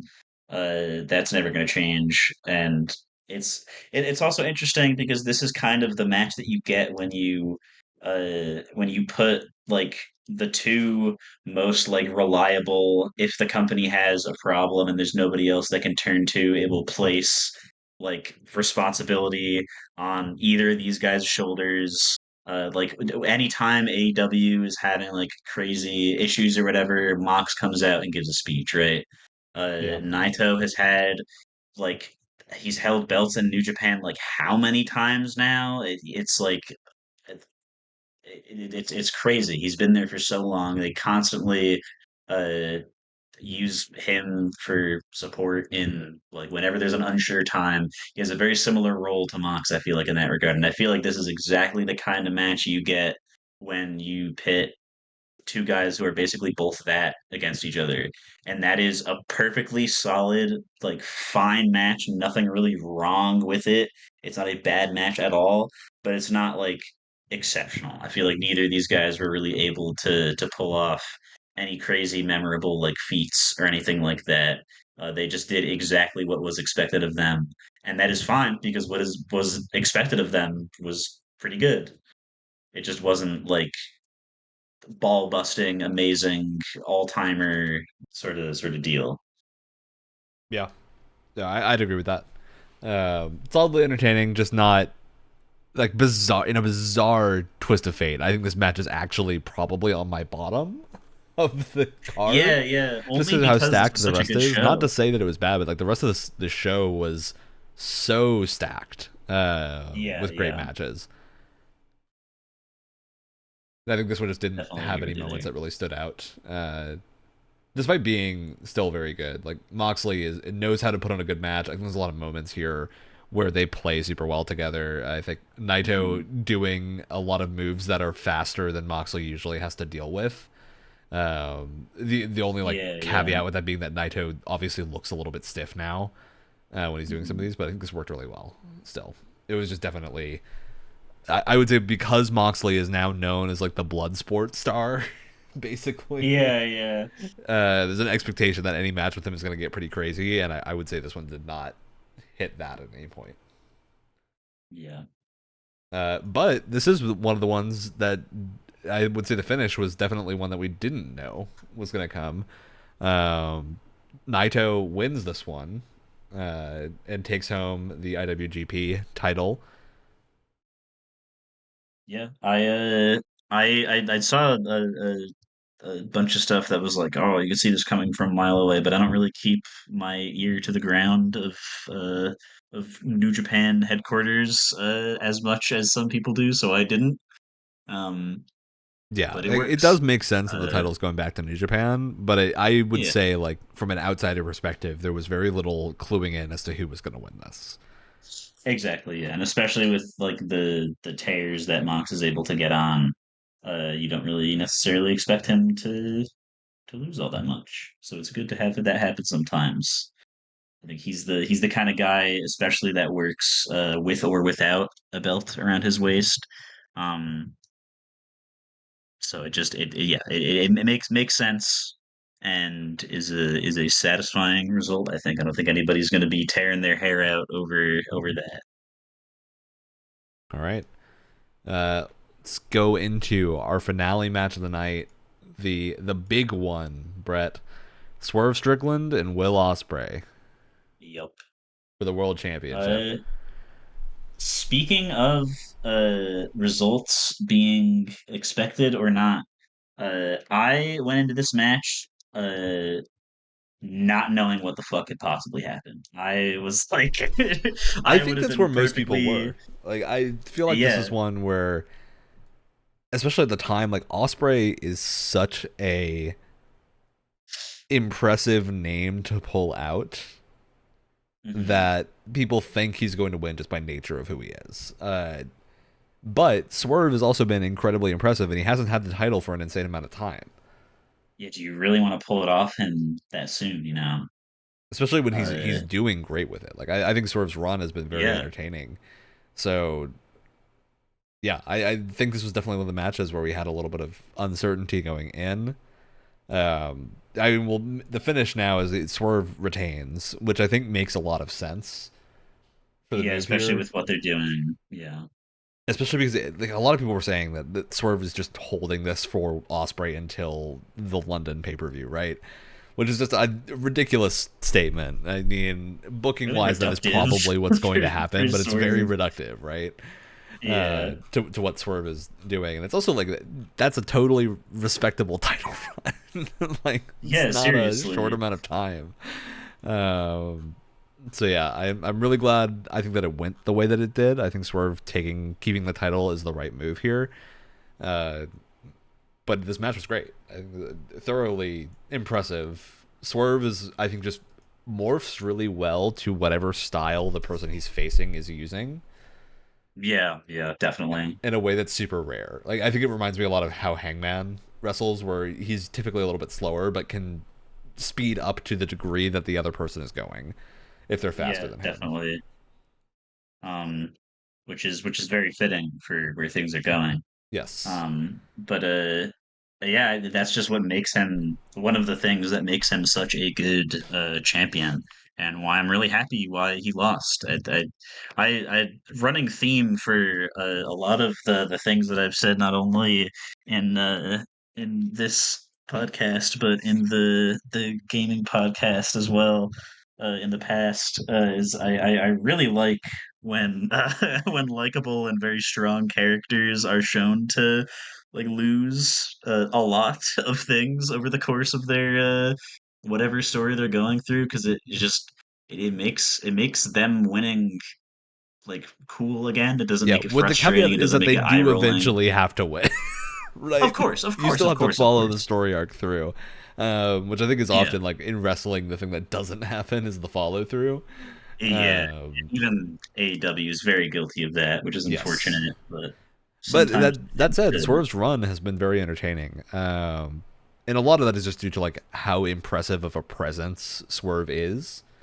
Hmm. Like his intro, his accompaniment with Prince Nana and everything. I think he just has his personality is very big, and I think that works super well as a title championship in a way that he's also not. I think oftentimes AEW, especially with titles, plays up kind of like a goofy victor Yeah, field with a yeah, lot of their champions.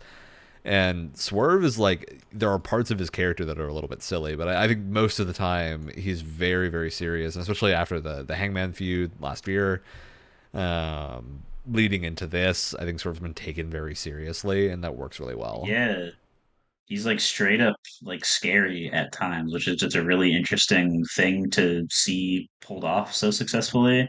Um, and Especially especially because I he's know we're scary in like not the MJF way of being scary just because he's mean, but in the Swerve way of being scary because he knows he's as good as he says he is. yeah, he'll break into your house and threaten your family if he doesn't like you.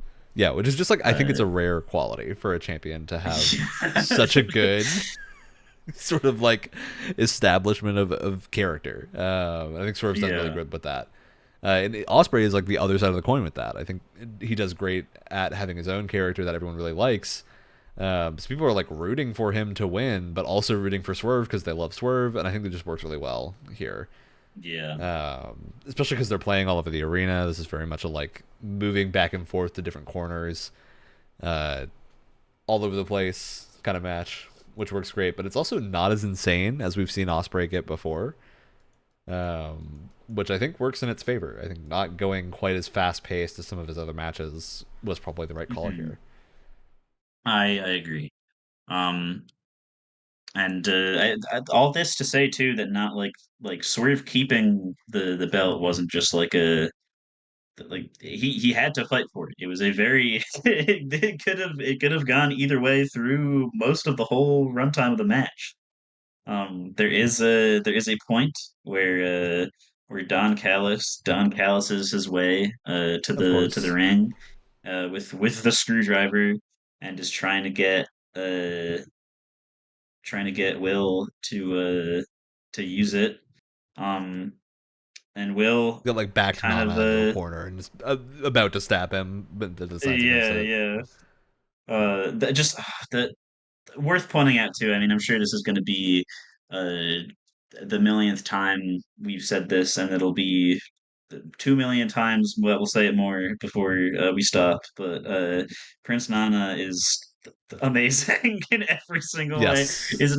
His new addition of throwing the coffee cup into the audience at the drop of the beat of Swerve's entrance music is amazing.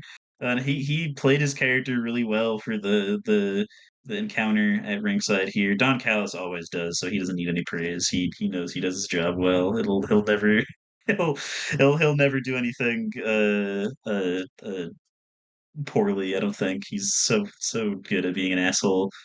Um, But yeah, Will Ospreay continued his decision to not be not be a jerk, to be a good little boy for now. And he is good at being a heel, but him choosing to be a face right now is what makes sense, and he stuck to it.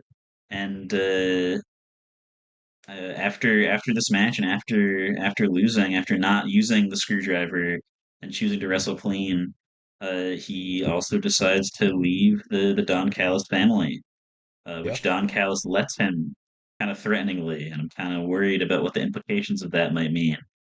But yeah, cool story developments. I mean, literally mid match, which is no surprise. AEW's been doing that from the very beginning. Yeah, But I think this match was yeah. especially was really good at telling that story in Hmm. multiple ways. And yeah, I'm really curious to see where Don Callis goes long term here, especially with Kenny having been out for so long and the moment of his return not known, right? Yeah, yeah. So if they're going to lean into that more heavily, if it's going to come back later, I'm sure they're going to do something fun with him leaving or with Will Ospreay leaving the Don Callis family. So Hmm. yeah, I think Because overall, like, go ahead. I was just gonna say he made such a big deal of Will Ospreay being his golden goose, and now he Yes. doesn't have him anymore, and now he's kind of stuck with an interesting, like kind of a weird group of people. Like, not weird bad, they're all good. Like Trent is good, Kyle Fletcher is good, and Konosuke obviously is very good. But there's just a very strange combination of individuals that I Yeah, hope it's a group that you they can't really have seen coming together any other way, I think. yeah, Good way to put it. exactly. But overall, I would say this was probably my top Forbidden Door going through this. I think Yeah. the fact that most of these matches were as good as they were really played well. With the exception of, like, I think the Elite and Acclaimed match, and then the Moxley and Naito matches were not bad by any measures, but certainly not what I would consider like the top of either group. Yeah, yeah.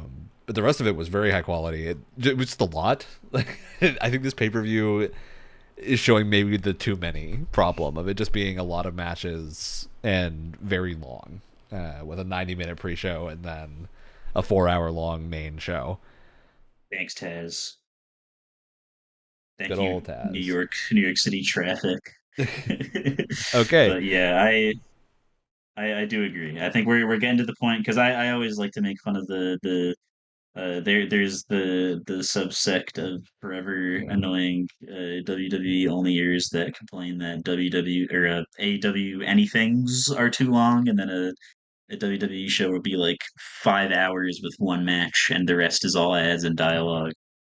But I do this one. I feel like, if anything, it might have been the pacing that really did it. I feel like if the Yeah. pacing was a little bit better, um, which I don't even have any suggestions about how to rearrange things to make it better. I feel like if the pacing was better slash different, you would have felt the crawl of time a little bit less dramatically. And of course, the 90-minute pre-show obviously did not help. But yeah, Yeah. definitely agree with you there. Oh, because I think generally the length of each match on this card was really well done. I don't think there were any matches that Yeah. felt too short on the main card. Because, like, MJF and Hechisera was less than 10 minutes, but that match felt very snappy and great, right? Yes, it felt very So good. I think it's totally fine that we're leaning on the shorter side of matches here for a lot of these, but it landed really well. I don't think there's anything that needed to be longer than it was. Agree. Um, so yeah, I think overall really great show. Let's move into Beach Break real quick, and talk about a few of some of the fallout from the show a little bit. Yeah, yeah. First of all, being Brian Danielson and Pac. Holy shit. This is a match I'm surprised they were willing to give away for free. Yeah, I know. It's sometimes, every so often, they do that, and it's just amazing. Yeah, more often than they used to. I feel like they've been kind of running out of options to force you to pay for crazy matches, even with how more often they're making pay-per-views now. But like, I think that just goes to say how amazing. parts of AEW's talent are. Like everybody there for the most part is really good, but there's just certain sometimes you get matchups with two people that are basically like just gods on the mortal plane when it comes to physique and technique and character and ability in the ring. Uh and it's just crazy. This match is exactly that kind that I would expect to have to pay for Yeah, to watch. absolutely. And then a number of other things going on here. We get some more follow up into Willow and Statlander and whatnot. Yes. Um, this match also is really good. This is I want to say the other really amazing uh story going on in the women's division. Not for the same reasons as the Mariah May, Tony Storm, Mina Shirakawa scenario, but for like I guess more serious reasons. I feel like they've done the we used to be friends, but now we hate each other thing so many times. But this time is really it's just that they're having great success with it. Basically, it's Yeah, I really think a lot of it just comes down to like they're doing it with two people that AEW fans love individually, not just as a yeah. unit, which I think is often the problem. Mhm. And here, like both Willow and Statlander have such good followings that I think this has turned out really well. Yeah, for sure. And then we have I'm trying the other one of oh my god, this is a crazy episode. I'm just looking at all the things that haven't done it now. This was absolutely insane. Yeah, it's a um, bonkers yeah. time. Uh, there was a good trios match. I guess worth saying there was a good trios match with Joe, Hook, and Shibata versus the Cage of Agony. Yes. Moving past that trios match, there was the one remaining quarterfinal for the Owen Hart Foundation on the men's side was Jeff Jarrett versus the Elite had a silly man, an unnamed man that they were going to introduce, and I feel like a lot of people from a mile away could see that it was going to be Hangman, but like like who, Like, especially when you're calling him the wild card, it's an yeah, easy yeah. thing to draw from. But could it have been other people that we didn't know of? Yeah, sure, fine. It's Shingo Takagi was in this tournament. It literally could have been anybody, right? But Hangman came out and basically just like murdered Jeff Jarrett on screen for like 20 minutes, and it was insane.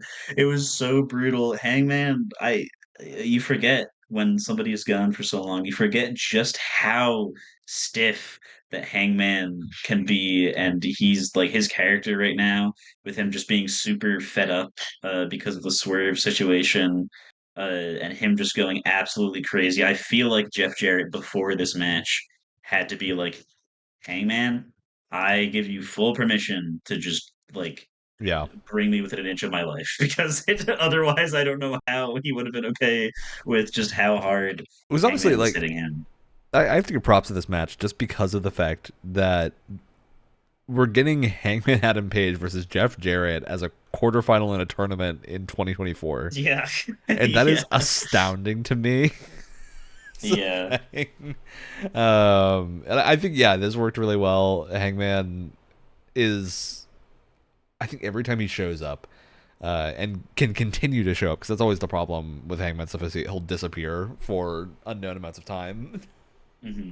after Hmm. some feuds and whatnot. But when he's actually going and in the middle of a storyline, he's so entertaining. And I think Jeff Jarrett played his role perfectly here, and is well aware of like what his role here was to do, For sure. And the build and he up was sells really well. so good. Oh yeah, totally.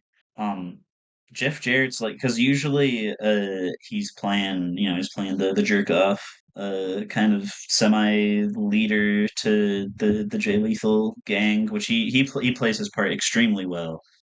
He's the kind of guy that like you'd expect to have. I mean, it's because he's been in the game for so long and because of the kind of character he plays, you'd expect him to have like real world like controversy that would make him like a bad person. But no, he's just really good at being a heel, and he's just done it for a really long time. Yeah. Uh, but him playing the role of the only person in the tournament with relation to Owen Hart, having been in a tag team with him for I think 72 matches or something. Excalibur said, which is a pretty fucking long time. The him playing into that role so well, like basically just like a crazy right turn for his character, almost out of nowhere. Really like, I mean, it all comes to a head where three-quarters of the way through this match, the whole thing so far has just been Hangman abusing the crap out of Jeff Jarrett, and I'm pretty sure by this point they're bleeding everywhere, and it's just been crazy brutal. And I don't think Jeff Jarrett has gotten more than like a reversal and inability to do anything afterwards. In He hasn't really got any good strikes in, but Hangman goes for the buckshot lariat, and Jeff Jarrett's able to reverse it and put Hangman on the mat into putting him into a figure four in the same way that Owen Hart Yeah. would do it by stepping through with the leg. And the whole like the camera pans out and the whole crowd is on their feet screaming for fucking Jeff Jarrett, dude. Like, obviously respect to somebody who's been in the game for so long, but they're standing up screaming like for like Kenny Omega levels, like Brian Danielson levels of like absolute craziness for Jeff Jarrett versus Hangman, because they did the build up that well and Hangman was putting the hurt on that much for that moment. And obviously it didn't pan out. Jeff Jarrett could not successfully submit with that figure four, but just that one moment is going to stand out to me for a really, really long time as part of this story, for Yeah. just how well uh like every single part of Hangman's return um has gone. And yeah, like I said, Hangman takes this match to go on to have uh Hangman versus Danielson 4, which I don't know if you know anything about, so I'm not going to say anything, but that is Mm-hmm. uh incredible. One of I mean, basically exactly as good as you would think it'd be. And what happens is amazing. Yeah. But yeah, that moment, the moment that I harped on for so long, is because I that's going to be one of my top AEW moments forever, and it stuck out to me a lot for whatever reason. Yeah. Um, I think that's one of the things AEW is best at, is pulling moments like that out. So, yeah, yeah. Um, and all right. then I do want to for mention before we get to our final match and the fallout okay, of okay. said final match, we did jump over the trios match because I got the order of them wrong in my list. I do want to mention the trios match for one thing, which is that I'm glad we're seeing Okay, more Brian Cage because yes, that's worth I pointing think out. Yeah, he's yeah, very entertaining. And for so a good. long time, he was kind of like put on the sideline. And I honestly really hope he gets a good pay per view moment soon, just because I think he's For so sure, entertaining to yeah. watch wrestle, especially against someone like Shibata or Hook that have that very fast style. Yeah, he's really good. He fulfills the Claudio role really well, where he's just so big that like a smaller, faster dude can just bounce off him really well. You can use him as like foundation for any aerial maneuvers, any like smaller, faster stuff. Yeah, and he's also But just great the against a thing that bruiser like Shibata, and having just a for really sure, solid like ground based go about. I think it just um, works really well. So, and the thing I was going to follow up with is that not only can he, but he can also respond with his own crazy high flying shit if he feels like it, which I feel like is yes. really unique for somebody of his size. Him doing like Ranas and moonsaults and stuff, like following up his crazy like I will pick you up from the second rope and throw you into the middle of the ring from the outside. Like that is his move set is like he's made out of nanomachines or something. He needs to be studied because he's really good, and I'm also glad that he's getting a push. Yeah. All right. Moving on from our trios match. I also feel like we're obligated to mention the probably too long Britt Baker and Mercedes Moné promo. Yeah, a little too I long. I don't think this was a bad promo. I do think 13 No, minutes is too much. I Oh, I think didn't realize that's it was 13 minutes. That's crazy. that because I was like going through this and I was like, I just need to double check that I'm right about what I'm about to say. And yes, it is Jesus a full Christ. 13 minutes because there's a lot of like dead time in the middle of Brett giving like an 8 minute long speech and then Mercedes walking out very slowly. The Yeah, like yeah, for balloons her whole going off and entrance. everything. And it's too long for the middle of the Yeah, TV show. For one promo, I think there needs to be more going on for you to justify a yeah. promo of that length. Because when we think back to the before times, before CM Punk and the Rampage Fallout, the longest thing we had was like the 10 minute CM Punk sitting down in Chicago. Yeah, Which yeah, I think this was too long, absolutely. But I I hope agree. they do some fun stuff with this feud though, because I think the two of them work really well together. Hmm. All right. And also, I guess while we're on this quickly too, I just obviously she hasn't wrestled yet, but Britt looks like she's like the healthiest person on planet Earth right now, and I hope that means Yes. that she has done some training for in the ring stuff too, because I don't know. I just hope she can keep up with Mercedes because that's going to make the feud be really, really, really good if you can. Yeah. All right. Moving on to our final match. It's my God, This I is just lose it. Will Ospreay Osprey and versus Garcia. Daniel Garcia with Um, MJF. Very important with Very MJF. important that MJF is here and looking like John McClane. Just wandering around with the tank top kills me. Yeah, yeah. Um, and he's very very vocally in support of his fellow New York boy Daniel Garcia. He Yes. basically motivated him into getting this match and to getting future Even prospects at a offers match him in the All In. use of the dynamite diamond ring. Yes, it's true. And also, worth pointing out also, this match itself is like I don't know if Will Ospreay's whole thing is that he elevates the people that he wrestles. That's why he says it so often, and that's because it's true. If you don't like Daniel Garcia by this point, there might just be like you I might have to think go there's to a something wrong doctor. with you. I, Yeah, I just think you have a get that checked clinical out problem. because Garcia, as an Garcia was up and great comer, before this, especially. but Oh he's yeah, very, totally. very impressive in this match. Yes.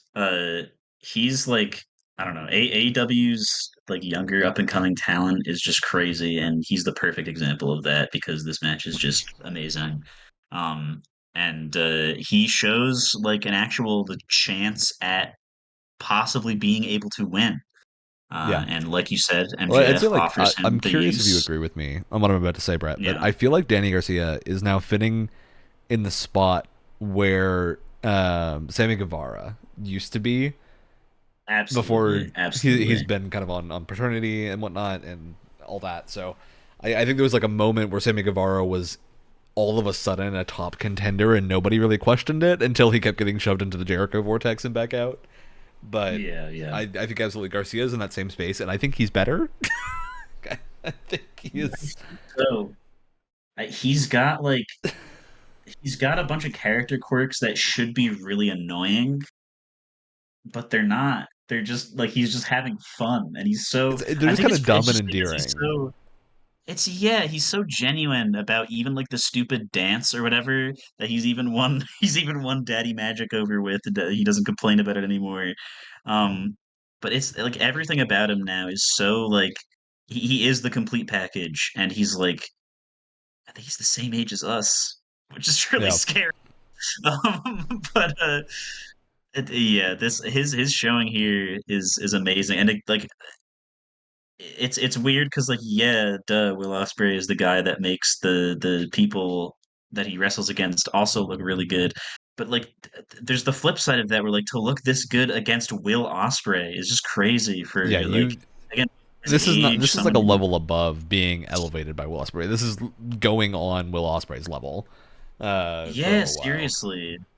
To the point where I really like I'm glad that they're both so young because I want to see like a million rematches over the years of the remainder of these guys' careers. Yeah, run this back on Um, 15 years. See what it looks yeah, like. we might be waiting 15 years because of what happens at the end. Yep. At the end of the match, basically what happens is, like you said, MJF offers the use of his prize Dynamite Diamond Ring, um, and Daniel Garcia puts some serious thought into it, and he ultimately, I think he takes it at one point and has to wrestle, literally physically wrestle with it in the middle of the ring, and ultimately decides to give it back. And MJF is like, okay, all right, understandable. I wanted to give you the opportunity. And while they're having this little conversation on the side of the ring, the second he turns back around, he realizes in a split second that Will Ospreay was using that opportunity to charge up for the most decapitating and brutal hidden blade I've ever seen Yes. in my life. And the way the camera frames it too, where it's just super pulled. AEW is really good at this, where it's just super pulled in on the interaction between MJF and Danny Garcia, and like even like they're doing like perfect like sleight of hand almost, where even the crowd in the background isn't like being, oh, look out behind you, like everyone's super focused on what's going on with MJF and Daniel Garcia, and the camera's like zoomed in, and the second Garcia turns around, out of the left side of the frame is Will Ospreay emerges going Mach 12 with the hidden blade, and cleaves Daniel Garcia in two, and not 5 seconds after that, pins him for the win. Yeah. And that interaction right there is uh, is just incredible. That was Especially it's amazing. like Osprey almost looks sad afterwards. It's Like true. Yeah, he he's like, does a I really good can't job of believe. like playing up the like, oh, maybe I feel bad about winning that way for a Yeah, second, which is yeah. really funny because he won because Garcia was considering cheating, right? So It's yeah. I don't know. I think it's a great Um, character moment for both of them, for sure. followed Yeah, and by another great character moment. I just like any of these guys could be cast, and MJF was cast in the movie, but I think you only saw like his leg or something in the Iron Claw movie. But any of these three could be cast in a movie, and I feel like their acting is the level enough where it would just be believable. Like they would just be on the same level as normal actors by this point, which is crazy to say for wrestlers. I feel like, um, but Garcia is just like crying in the It's like corner because like I blew my big opportunity, like which is great because like drenched in Osprey sweat. comes and comforts him for a minute. It's like you Yeah, did yeah, great or something like that. And it's clear that and this, yeah, I it just handled super well.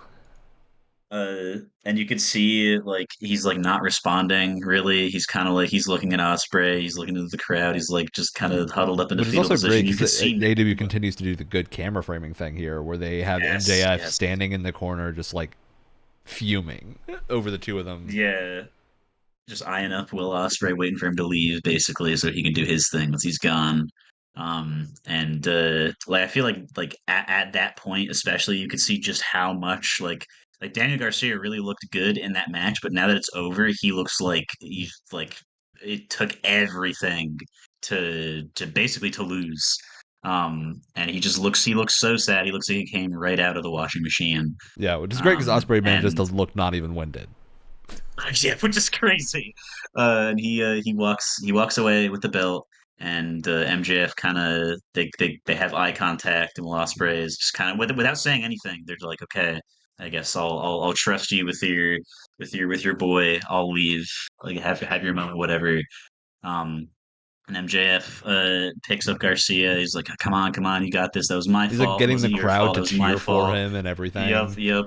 Brings him in the middle of the ring to get ready for what you presume is a hug, and just nuts him full force with no build up at all. And the like this is beautiful because MJF comes back, and it's after his story was interrupted, where he was kind of like this anti-hero a little bit, like a little bit of a silly heel, where you're like, oh, he's a scumbag and he's an asshole, but he's being funny about it, and he's handling some serious issues, but he's still being a little silly guy. He's being funny, angry at everybody, and it's great. Uh, but the injury interrupted that. Injury to his shoulder interrupted that, and now that he's back, uh, you got to do something to kind of reset, get him back into being the salt of the earth, the lowest of the low. And to do that is to pull the rug out from legitimately being so nice and sweet and building up one of the best younger talents in the company and kicking him in the balls in front of like 6,000 people. And just the flurry of like, there's no like, I remember Because complaining Garcia about this looks before, like, so crushed too. Like as soon as this yeah, happens, he just like loses the will to live and slumps over. yeah, And MJF is like waiting in the corner for him to get up, and it takes so long. yeah. He's so Like down. he's like all feeling in his body has been lost, and he's just like fully pressed up against MJF's like knee or something. Like in his eyes, you could just see like, I cannot believe that I trusted this man. I can't believe that I've gotten to this point, and now it's all over. Oh God. And MJF proceeds to beat the living shit out of him. Like I've And talked he gets about. busted. Hey, Like it's yeah, he is bleeding during this, and like very yeah. clearly they've staged this whole thing to look like this, and it is a visual. Like It seriously, dude. It looks like the picture of fucking the Neptune eating his son or whatever, like that painting of the Titan eating his son. And it's just so brutal and like cinematically handled. And MJF brings him up onto the corner post uh to prepare for a second rope pile driver, which is crazy that MJF doesn't even do that like ever, and especially after the amount of trauma that Garcia has just taken to his head and neck. Like, yeah, okay, that would be the kill shot basically, to the point where well, it's also like great because all he like the lifts him up for it 2 times, throws him on the ground because he can't stand up, and then like, just keeps yeah, pulling him up yeah. until eventually he gets over there. um and like all the refs, the security, the stadium staff, Jerry Lynn's out there, Christopher fucking Daniels is running up to the side of the ring being like, Max, you can't do this, you're gonna kill him, you need to stop, you can't do this, please don't do it, please don't do it. And then he does it, and you're just convinced that Daniel Garcia has just ended his career at the age of 26, because he sells it like I mean, he basically sells it like he just died. He just completely Yeah, goes limp in the middle of the ring. They which is do the great whole because thing with you the can like clearly stretcher. see it when you look at it a little bit slow down or pause that he clearly landed safe. Like he landed in Oh, the of best course, yeah. possible way that you could have landed from that, and it doesn't make it look any less bad.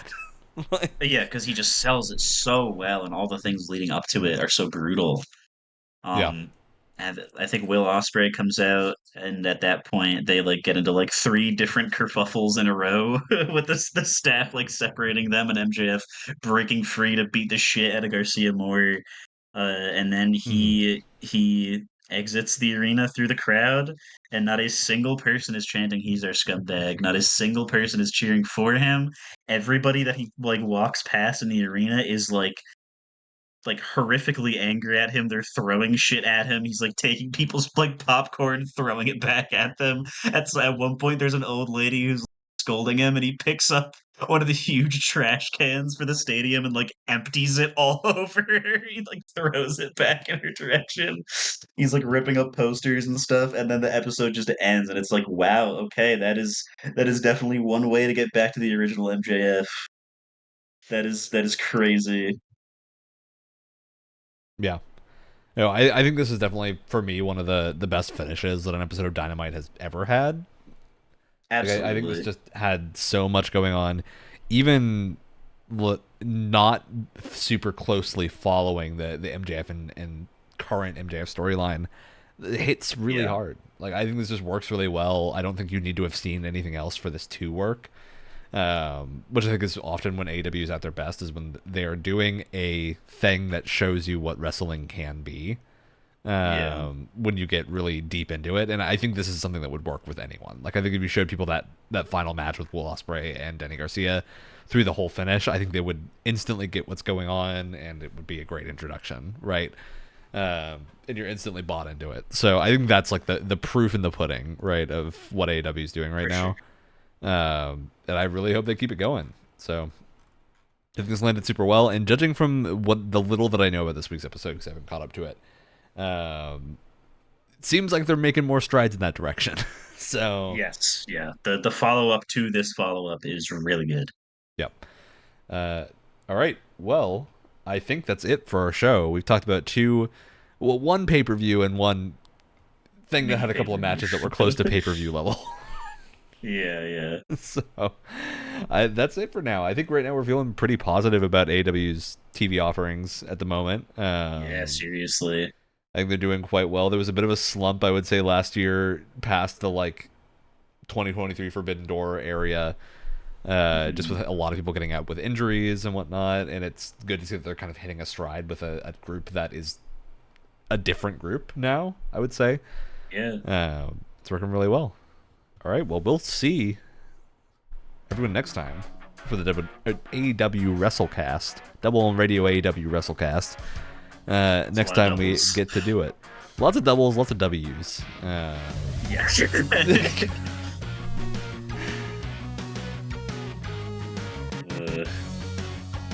Maybe you won't be in Japan next time. We could do the or sick, and we could do a properly timed episode. Hell yeah.